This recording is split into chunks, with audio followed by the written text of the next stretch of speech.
सावधान, मां लक्ष्मी ने स्वयं कहा है, अगर घर की ये 5 चीज किसी को दे दी जाए तो धन संपत्ति ही नहीं, सुख शांति भी सदा के लिए छिन जाएगी। क्या आप जानते हैं, आपके घर की 5 साधारण चीजें ही आपकी किस्मत तय करती हैं। मां लक्ष्मी ने चेतावनी दी है, गलती से भी इन्हें दान कर दिया तो घर में आ जाएगी भयंकर गरीबी। बहुत समय पहले प्राचीन भारत के एक छोटे से नगर विशालपुर में एक साधु का आश्रम था। वहां दूर दूर से लोग आकर आध्यात्मिक शिक्षा प्राप्त करते थे।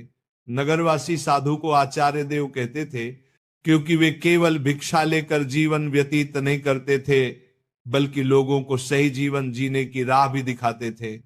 विशालपुर नगर समृद्ध था, लोगों के घर धन धान्य गहनों और रत्नों से भरे रहते थे। नगरवासी मानते थे कि ये सब माता लक्ष्मी की कृपा से ही है। नगर के बीचों बीच माता लक्ष्मी का एक भव्य मंदिर था। रोज शाम को वहां दीपक जलाए जाते, घंटियों की ध्वनि गूंजती और पूरा वातावरण श्री ह्रीं श्री महालक्ष्मी नमः के मंत्रों से पवित्र हो जाता। लेकिन एक परिवार ऐसा भी था जो नगर में सबसे समृद्ध होने के बावजूद धीरे धीरे कंगाल होने की ओर बढ़ रहा था। यह परिवार था वसुदेव जी का। वसुदेव जी नगर के सबसे बड़े व्यापारी थे। उनके पास सोने चांदी के ढेर थे, नौकर चाकर थे और अनाज के कोठार भरे रहते थे।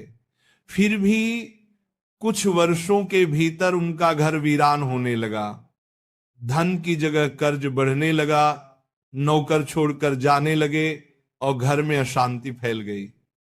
लोग हैरान थे कि ऐसा क्यों हो रहा है, आखिर माता लक्ष्मी की कृपा एक समृद्ध घर से क्यों उठ गई। वसुदेव जी भी परेशान थे। एक रात वे चिंतित होकर सो रहे थे, तभी उन्हें एक स्वप्न आया। स्वप्न में माता लक्ष्मी प्रकट हुई। उनके मुखमंडल से दिव्य आभा निकल रही थी। 4 हाथों में कमल, शंख, गदा और सोने के सिक्कों की वर्षा करने वाला पात्र था। उनकी मुस्कान शांति और कृपा से भरी थी, लेकिन आंखों में एक कठोर सत्य छिपा था। माता बोली, वसुदेव तुम दुखी क्यों हो? क्या तुम्हें याद नहीं कि धन की रक्षा करना भी एक तपस्या है? तुमने अपने घर की 5 पवित्र वस्तुएं बार बार दूसरों को देकर मेरे निवास को अशुद्ध कर दिया, इसलिए मैं तुम्हारे घर से विदा हो गई। वसुदेव ने हाथ जोड़कर कहा, मां मुझे क्षमा करें, कृपया मुझे बताइए कि वे 5 वस्तुएं कौन सी हैं जिन्हें देने से घर में गरीबी आती है। माता ने कहा, यह रहस्य मैं बताऊंगी, परंतु ध्यान रहे ये केवल तुम्हारे लिए नहीं बल्कि पूरे नगर और संसार के लिए शिक्षा है। 5 वस्तुएं कभी भूलकर भी घर से बाहर नहीं देनी चाहिए, क्योंकि ये वस्तुएं मेरे निवास की जड़ें हैं। इन्हें खोने से घर निर्धन और अपवित्र हो जाता है। इतना कहकर माता अदृश्य हो गईं। वसुदेव घबरा कर उठ गए। उनका शरीर पसीने से तरबतर था। अगले दिन वे भागते हुए आचार्य देव के आश्रम पहुंचे और सारी घटना सुनाई। आचार्य देव ने शांत होकर कहा, वसुदेव ये कोई साधारण सपना नहीं है, ये स्वयं लक्ष्मी का आदेश है। अब तुम्हें धैर्य रखना होगा।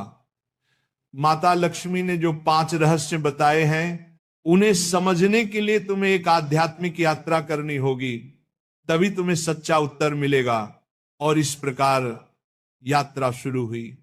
वसुदेव ने अपनी पत्नी सुभद्रा और बेटे माधव के साथ नगर छोड़ दिया और आचार्य देव के आदेश पर हिमालय की ओर प्रस्थान किया। रास्ते में उन्हें तरह तरह की घटनाएं घटी। एक गांव में उन्होंने देखा कि एक महिला अपने घर का चूल्हे की राख दूसरों को दे रही है।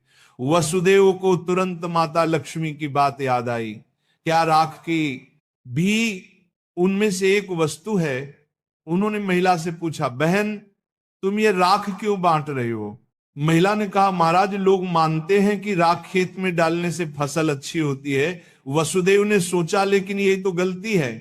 चूल्हे की राख घर के भोजन और अग्नि का प्रतीक है। इसे बाहर देने से घर की उन्नति रुक जाती है। यात्रा आगे बढ़ी। वसुदेव, सुभद्रा और माधव पहाड़ों की कठिन राह से गुजर रहे थे। एक रात वे एक आश्रम पहुंचे। वहां एक वृद्ध साध्वी ध्यान में लीन थी। साध्वी ने वसुदेव को देखकर मुस्कुराते हुए कहा, तुम्हें लक्ष्मी माता के 5 रहस्य जानने हैं ना? ध्यान से सुनो। ये पहली वस्तु है चूल्हे की राख। इसे किसी को मत दो, ये घर की लक्ष्मी को बाहर कर देती है। वसुदेव ने प्रणाम किया और रहस्य को याद कर लिया। दूसरे दिन वे आगे बढ़े। एक गांव में देखा कि लोग अपने घर से झाड़ू निकालकर दूसरों को दे रहे। वसुदेव ने आश्चर्य से पूछा, तुम लोग ऐसा क्यों करते हो? एक युवक बोला, हम मानते हैं कि पुराना झाड़ू देने से दरिद्रता चली जाती है। लेकिन तभी आकाश में गड़गड़ाहट हुई, जैसे स्वयं माता लक्ष्मी बोल रही हो, मूर्खों, झाड़ू लक्ष्मी का निवास है। ये घर की स्वच्छता और समृद्धि का प्रतीक है। इसे बाहर देने से लक्ष्मी घर से चली जाती है। वसुदेव को दूसरी वस्तु का भी रहस्य मिल गया, झाड़ू। तीसरा रहस्य उन्हें एक कुटिया में मिला। वहां एक वृद्ध साधक बैठे थे। उनके सामने दीपक जल रहा था। साधक ने कहा, बेटा, घर का जलता हुआ दीपक या उससे जली हुई लौ कभी किसी को मत दो। ये घर की ज्योति और आयु का प्रतीक है। इसे देने से सुख शांति चली जाती है। वसुदेव ने तीसरी वस्तु भी जान ली। आगे चलते चलते वे एक गांव पहुंचे। वहां एक परिवार ने अपने घर का नमक पड़ोसियों को उधार दिया। उसी रात उस परिवार के यहां कलह मच गई। साध्वी ने समझाया, नमक रिश्तों की मिठास और स्थिरता का प्रतीक है। घर का नमक देना लक्ष्मी को अपमानित करना है। अब वसुदेव को चौथी वस्तु भी मिल गई, नमक। अंततः हिमालय के पास एक गुफा में तप करते एक योगी ने अंतिम रहस्य बताया। योगी बोले, वसुदेव, 5वीं वस्तु है कपड़े का कोना या पल्लू। महिलाएं अक्सर पुराने कपड़े का पल्लू काट कर दे देती हैं, लेकिन यही स्त्री की लक्ष्मी और घर की मर्यादा का प्रतीक है। इसे देना घर के भाग्य को काटना है। अब 5 वस्तुएं स्पष्ट थी। पहला, चूल्हे की राख। दूसरा, झाड़ू। तीसरा, जलता दीपक। चौथा, नमक। 5वां, कपड़े का कोना। वसुदेव ने कृतज्ञ होकर योगी को प्रणाम किया। अब 5 रहस्यों को जानकर वसुदेव अपनी पत्नी सुभद्रा और पुत्र माधव के साथ नगर की ओर लौटने लगे। रास्ते भर वे मन ही मन माता लक्ष्मी के उपदेशों को दोहराते रहे। नगर पहुंचते ही उन्होंने सबसे पहले आचार्य देव के चरणों में प्रणाम किया और पूरी यात्रा का वर्णन किया। आचार्य देव ने मुस्कुराकर कहा, वसुदेव, तुम्हें अब सच्चा ज्ञान मिल गया है। इन रहस्यों को केवल अपने तक सीमित मत रखना, बल्कि नगरवासियों को भी बताओ, ताकि वे भी लक्ष्मी के अपमान से बच सके। आचार्य देव की आज्ञा पाकर वसुदेव ने नगर के बीचों बीच सभा बुलाई। सभा में नगर के लोग बड़ी संख्या में उपस्थित हुए। वसुदेव ने हाथ जोड़कर कहा, बंधुओं, मैं स्वयं अपनी गलतियों के कारण निर्धनता और कष्ट का भागी बना। माता लक्ष्मी ने मुझे स्वप्न में दर्शन दिए और बताया कि 5 वस्तुएं कभी घर से बाहर नहीं देनी चाहिए। इतना कहकर उन्होंने क्रम से सब समझाया। पहली वस्तु है चूल्हे की राख, दूसरी झाड़ू, तीसरी जलता दीपक, चौथी नमक और 5वीं कपड़े का कोना। लोगों ने आश्चर्य और श्रद्धा से यह बातें सुनी। तभी आकाश में एक दिव्य प्रकाश फैला और माता लक्ष्मी स्वयं प्रकट हुई। उनके प्रकट होते ही वातावरण में सुगंध फैल गई। मंदिरों की घंटियां अपने आप बज उठी और लोग भाव विभोर होकर उनके चरणों में झुक गए।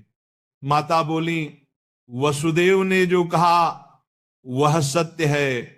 तुम सब जान लो कि ये 5 वस्तुएं मेरे निवास की जड़ हैं। जो इन्हें बाहर देता है वह अपने ही घर से मुझे विदा करता है।